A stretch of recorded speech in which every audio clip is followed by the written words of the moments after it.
जय माता दी। आज मैं आप लोगों के समक्ष करवा चौथ माता की कहानी लेकर आई हूँ। करवा चौथ की कहानी इस प्रकार है। करवा चौथ की कथा एक पुरानी और पारंपरिक कहानी है जिसे इस व्रत के दौरान सुना जाता है। इस दिन महिलाएं अपने पति की लंबी आयु और सुख समृद्धि के लिए व्रत रखती हैं। यहाँ पर करवा चौथ की मुख्य कथा दी जा रही है। वीरावती कथा। प्राचीन समय की बात है। एक साहूकार के 7 बेटे और एक बेटी थी जिसका नाम वीरावती था। वीरावती अपने भाइयों की बहुत लाडली थी। जब उसका विवाह हुआ तो उसने अपनी पहली करवा चौथ का व्रत अपने मायके में रखा। व्रत के दिन उसने सूर्योदय से पहले सरगी सुबह का भोजन किया और फिर दिन भर बिना अन्न जल ग्रहण किए व्रत रखा। दिन बीतते बीतते वीरावती को भूख और प्यास के कारण चक्कर आने लगे।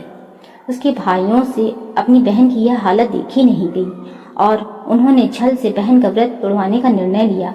भाइयों ने पीपल के पेड़ के पीछे एक जलता हुआ दीपक रख दिया और वीरावती से कहा, देखो चांद निकल आया है, अब तुम अपना भोजन कर लो, व्रत खोल सकती हो। वीरावती ने अपनी भाइयों की बातों पर विश्वास कर लिया और चांद समझकर अपना व्रत खोल लिया। जैसे ही उसने भोजन किया उसी समय उसके पति की मृत्यु हो गई। वीरावती को यह खबर सुनकर गहरा दुख हुआ।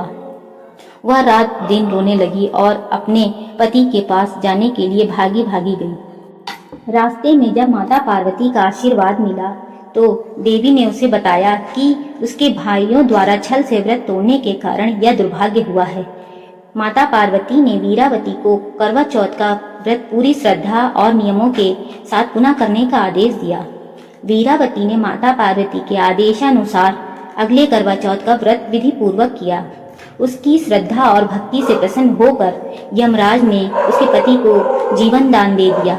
इस प्रकार वीरावती का अपने पति के प्रति प्रेम और उसकी तपस्या सफल हुई और उसका पति जीवित हो गया। इस कथा को करवा चौथ के दिन सुनने और सुनाने से बहुत महत्व माना जाता है। ऐसा कहा जाता है कि इस कथा को सुनने से व्रत का पुण्य मिलता है और पति की आयु लंबी